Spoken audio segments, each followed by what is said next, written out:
Hello friends, मी तनुजा तुम्हा सर्वांचे मनापासून स्वागत करते। तर आज मी तुमच्यासोबत एक बर्फीचा प्रकार शेअर करणार आहे। तो म्हणजे खोबरं आणि बटाट्याची बर्फी। तर आम्हालाही बर्फी फार आवडते आणि बरेच जणांना ही बर्फी खायला आवडतेच। आणि तर बहुतेक जण ही बर्फी करायला कंटाळतात, कारण जेव्हा आपण खोबरं आणि बटाट्याच्या मिश्रणात साखर ॲड करतो तेव्हा हे मिश्रण भरपूर पातळ होतं आणि मग ते मिश्रण घट्ट करायला आपल्याला भरपूर वेळ लागतो आणि तेव्हा मग आपल्याला कंटाळा येतो ही बर्फी करायचा। तर आज मी तुमच्यासोबत एक अशी ट्रिक शेअर करणार आहे की तुम्ही ही बर्फी सहजपणे कमी वेळात करू शकता आणि एन्जॉय पण करू शकता। चला तर मग आपण रेसिपीला सुरुवात करूया। बर्फीसाठी लागणारं साहित्य पाहूया। 1 वाटी खोबरं गच्च भरून घेतलेलं आहे, किसलेलं खोबरं।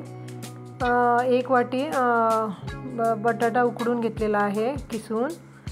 1 वाटी साखर, चिमूटभर मीठ आणि 1.5 चमचा इथं तूप लागणार आहे। आता इथे गॅसवर मी एक कढाई ठेवलेली आहे। त्यात आता हे आपण खोबरं किसून घेतलेलं 1 वाटी खोबरं घालून घेऊया। हे खोबरं मी मिक्सरमध्ये जरा फिरवून घेतलेलं आहे, कारण जरा मिक्सरमध्ये फिरवलं की आपले वड्या छान पडतात। आणि इथे खोबरं जरा व्यवस्थित परतून घ्या, लाल करू नका। फक्त 1-2 मिनटं त्यातलं मॉइश्चर गेलं पाहिजे, कारण यात मॉइश्चर जर जास्त राहिलं तर आपण जेव्हा मिश्रणामध्ये साखर मिक्स करणार तेव्हा ते जास्त पातळ होऊ शकतं आणि असं आपण भाजून घेतलं तर जास्त पातळ होत नाही मिश्रण।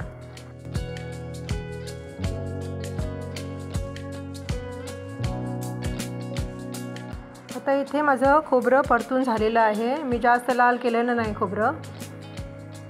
आता इथे खोबरं आपण प्लेटमध्ये काढून घेऊया।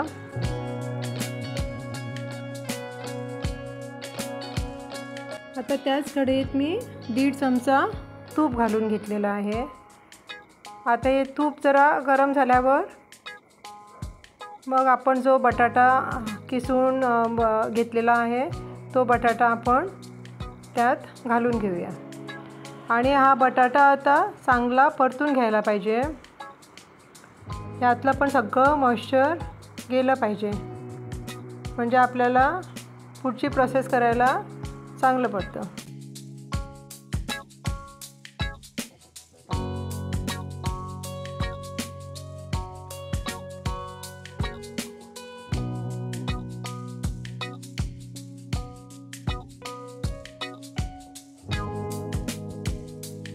इथे हा असा मी बटाटा चांगला तुपात परतून घेतलेला आहे। हा असा गोळा झाला पाहिजे, म्हणजे हा बटाटा तुपात चांगल्यापैकी आपला परतून झालेला आहे।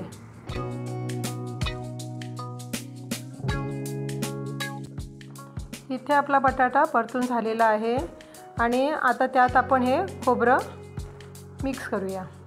आता खोबरं आणि बटाटा दोन्ही आपण व्यवस्थितपणे परतून ते एकजीव करून घेऊया।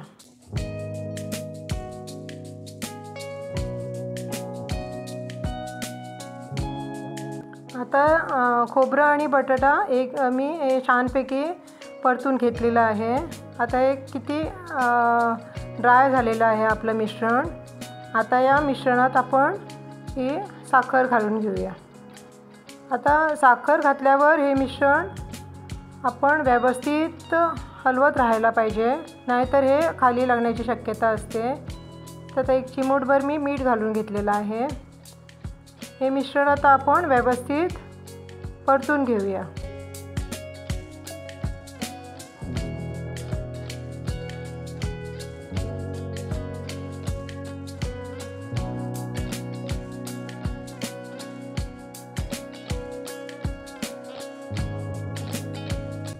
इथे तुम्ही बघू शकता, आता साखर घातल्यावर आपलं मिश्रण जरासुद्धा जास्त पातळ झालेलं नाही, एकदम थिक कन्सिस्टन्सी आहे। हे असं मिश्रण झालं पाहिजे। हे बघा, आपण जी स्टेप करून घेतलेली होती खोबरं आणि बटाटा जरा परतून घेतलेला होता, त्यासाठी इथं जास्त पाणी मिश्रणाला सुटलेलं नाही.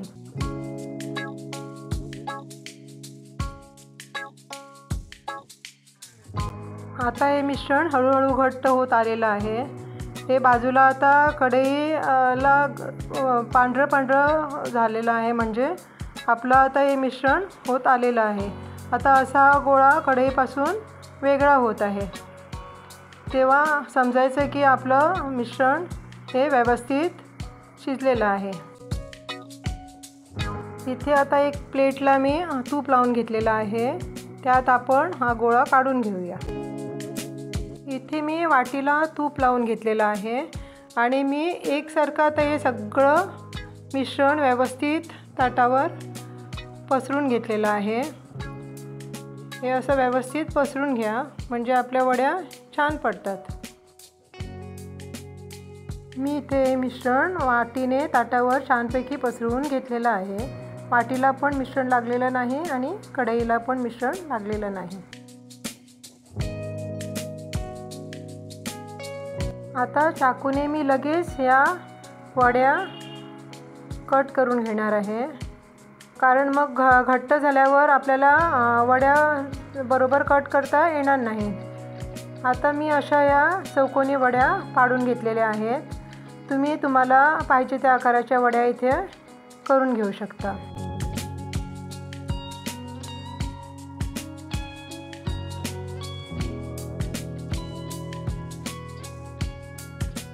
इथे आता ही बर्फी व्यवस्थित घट्ट झालेली आहे.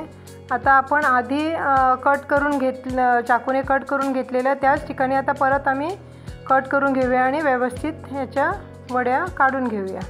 ह्या आता पटापट वड्या निघतात, कारण हे बर्फी व्यवस्थित घट्ट झालेली आहे. ह्या अशा व्यवस्थित वड्या चौकोनी छान वड्या झालेल्या आहेत बघा, छान वड्या झालेल्या आहेत. आता मी सर्व वड्या आता प्लेटमध्ये काढून घेते.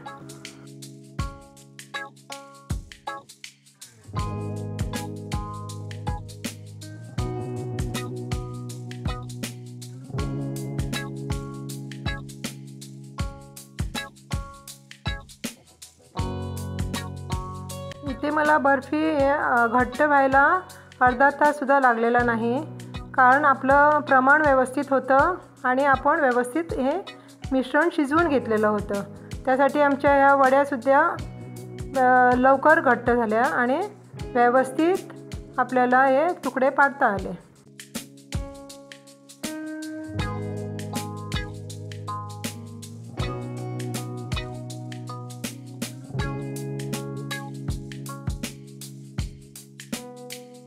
इथे सर्व बर्फी मी प्लेटमध्ये काढून घेतलेली आहे.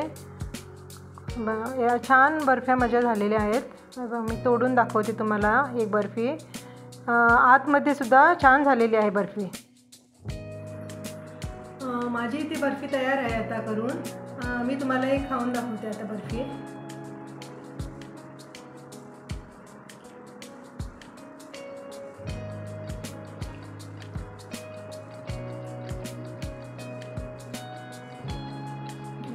फारच छान झालेली आहे बर्फी.